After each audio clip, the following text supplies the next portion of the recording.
camisa azul, de mangas compridas. Estou no cantinho do seu monitor, tenho cabelo liso, comprido e pele clara. Aqui do meu lado a gente tem a projeção das atividades do 9º ano. As atividades 15 e 16 nós vamos ver hoje. Atividade 15, teatralização. O que vem a ser isso? Esse nome, esse termo a gente usa para caracterizar tudo aquilo que tem a ver com encenação. Você pega alguma coisa e transforma em teatro. Então, teatralizar é interpretar um texto cenicamente. E esse texto ele pode ser uma história que você tenha na tua cabeça, pode ser de um livro, alguma coisa, uma fonte. Nessas apresentações, há diálogos, conversas dos personagens.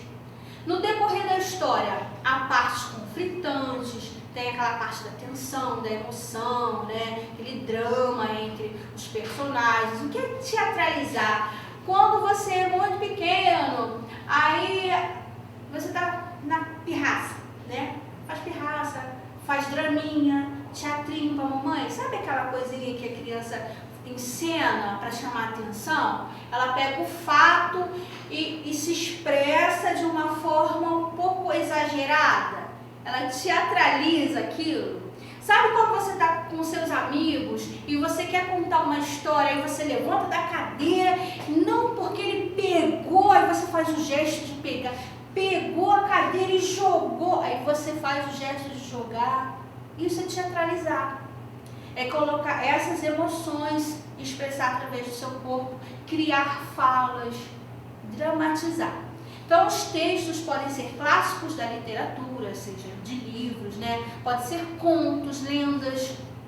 E a partir dessas ideias são geradas as ações cênicas. Então, se você tem entendimento do que aconteceu na história, você começa a fazer essas ações que eu falei, lembra? De jogar, de pegar, de correr, são as ações. E as técnicas são muito utilizadas com teatro de bonecos. Eu vou teatralizar usando bonecos. Vou fazer pantomima, vou fazer ópera. Então vamos ver alguns tipos de teatralização, tá? Pantomima é a arte de contar histórias com a mímica, expressão corporal sem fala. O ator sozinho, ele com a expressão corporal e facial, ele demonstra quem é esse personagem que ele está fazendo, em que lugar isso acontece, se tem mais gente ali com ele e de que época ele é. Então, a pantomima é essa técnica de utilizar a mímica, para fazer com que o público entenda ele e a história sem falar uma palavra. Outra técnica é o teatro de bonecos. Os personagens da história são bonecos que são manipulados por pessoas reais. Pode ser manipulado diretamente, que é o braço aqui da mulher, então diretamente no boneco, ou indiretamente quando tem essas varinhas aqui conduzindo a mãozinha do boneco. Os fantoches podem ser feitos, por exemplo, de papel, de tecido, espuma, argila, madeira ou de materiais misturados. São bonecos. A ópera já é outro tipo de teatralização. Vai pegar a história e na hora de fazer o diálogo, que é a fala, eles cantam. Então é um gênero teatral em que as encenações são cantadas, são acompanhadas por um instrumento musical. Existe uma orquestra tocando e a pessoa ali cantando e encenando ao mesmo tempo. Tá? Não tem diálogo falado. A ópera possui cenário, indumentários e outros elementos, mas para ser ópera tem que cantar. O texto teatral. O que vem a ser um texto teatral? Quando que o texto é considerado teatral? Esse texto ele precisa ter os personagens demarcados com as falas ao lado e entre parênteses uma ação cênica que o ator tem, de repente, tem que interpretar. Vou mostrar aqui um texto para vocês, tá? Deu a louca em Romeu e Julieta. Então, aqui está o texto. Texto teatral. Como é que eu sei que é teatral? Olha aqui os personagens demarcados em cores diferentes. Eu botei cores diferentes para vocês perceberem que são pessoas diferentes, tá? Então aqui é o narrador da história. O narrador é aquela pessoa que não aparece durante a encenação, mas ele fala algumas coisas importantes da história que os atores não vão encenar. Por exemplo, e de repente apareceu um grande leão. Aí o ator que interpreta o leão aparece. Uau! Entendeu? Então aqui, ó, o narrador fala assim: Romeu entra chorando.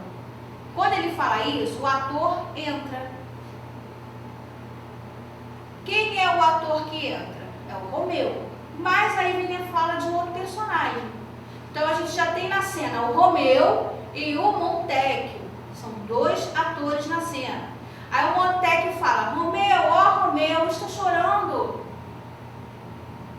Aí o Romeu fala: não, estou lavando meus olhos de dentro para fora.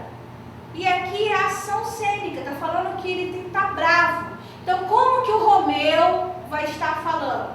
Bravo. Então o ator tem que falar: não, estou lavando os meus olhos de dentro para fora. Ele tem que ficar bravo. Então o texto teatral, ele vai ajudar os atores a interpretar melhor essa cena, tá bom? Então a gente tem Romeu, aqui depois a gente tem Montecchio, Romeu, Montecchio novamente. Aí no caderno pedagógico de vocês, o texto está um pouquinho maior, aqui eu trouxe só um pedacinho, tá bom? Bem, vamos dar mais uma analisada no texto.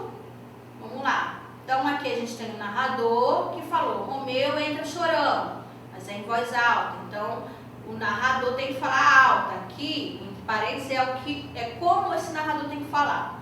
Aí o Montecchio, personagem Montecchio, narrador não é personagem. Montecchio diz: Romeu, ó Romeu, está chorando. Aí Romeu diz: não, estou lavando meus olhos de dentro para fora. Montecchio diz: mas o que houve? Aí Romeu diz: me apaixonei por Julieta. Ó Julieta, seus pais nunca permitirão o nosso amor. Triste aqui a ação. Montecchio diz: já sei, tive uma ideia. Entusiasmado. Então ele tem que falar dessa forma. Aí vem as questões, né? Pensa aí. Questão 1. Quais são os personagens da peça? O texto de vocês está um pouquinho maior. Vocês vão ver que aparecem outros personagens, né? Questão 2. Qual é a função do narrador em uma peça de teatro? Qual é a função? Interpretar papéis? Não, né? Ele vai ser um personagem? Não. Ele vai fazer o quê? Ele vai narrar, ele vai contar partes dessa história em que os atores não podem fazer uma ação cênica, tá bom? Agora vamos ver a atividade 16.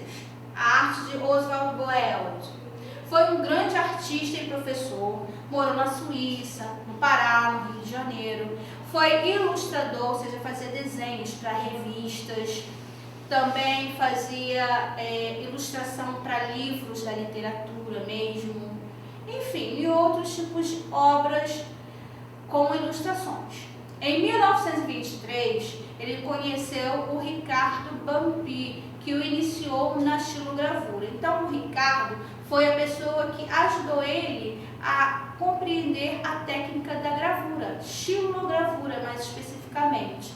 Na década de 30, ele lançou um álbum com 10 gravuras, que foram as suas primeiras xilogravuras coloridas. Mas o que é xilogravura? A gente já vai ver, calma aí. Em 1952, ele iniciou a sua carreira de professor na Escolinha de Arte do Brasil. E em 55, ele se tornou professor da Escola Nacional de Belas Artes no Rio, onde ele abriu uma oficina de xilogravura. Então, a importância desse artista brasileiro é grande, porque ele vai ajudar a dissipar o conhecimento da xilogravura. Em 1995, o Centro Cultural do Banco do Brasil, que fica lá no centro do Rio de Janeiro, realizou uma exposição comemorativa desse centenário, dos 100 anos do nascimento do Oswald Boelt.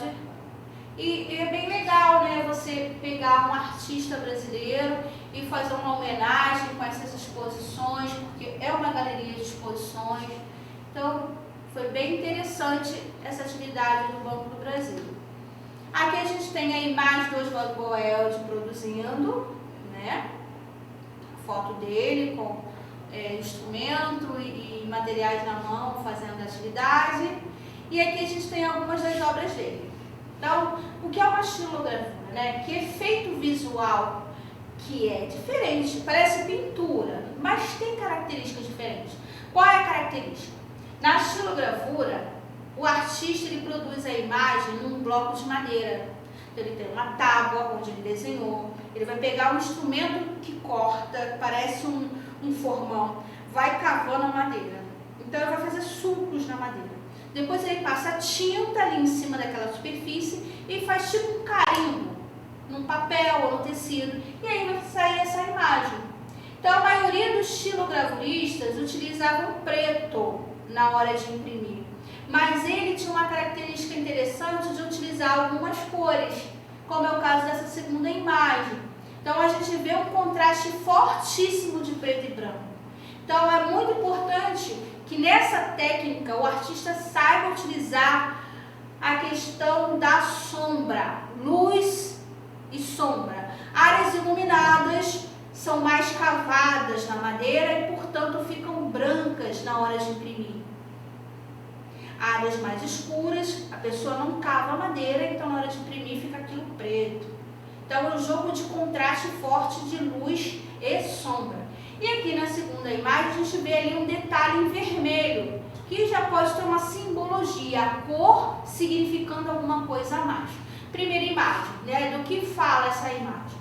A gente percebe que tem duas pessoas que parecem que vão descer ou acabaram de subir uma escada, estão com uma lata na cabeça, né? E mais pra frente tem um poste, tem algumas casas. Na segunda imagem a gente percebe que eles estão numa rua, parece ser uma praça com uma árvore, dois prédios. E lá no fundo, no finalzinho da imagem, quase que no meio, a gente tem uma imagem avermelhada como se fosse um pôr do sol. Então, a gravura é essa técnica que eu acabei de mostrar para vocês, né? Ó, aqui tem a tábua, onde a pessoa está cavando para formar a figura, e aqui embaixo a gente tem a impressão, como se fosse um grande carimbo, né? Botou o papel em cima da madeira que já estava com tinta e levantou e apareceu a imagem, tá? E é isso, pessoal. Até a próxima aula. Tchau, tchau.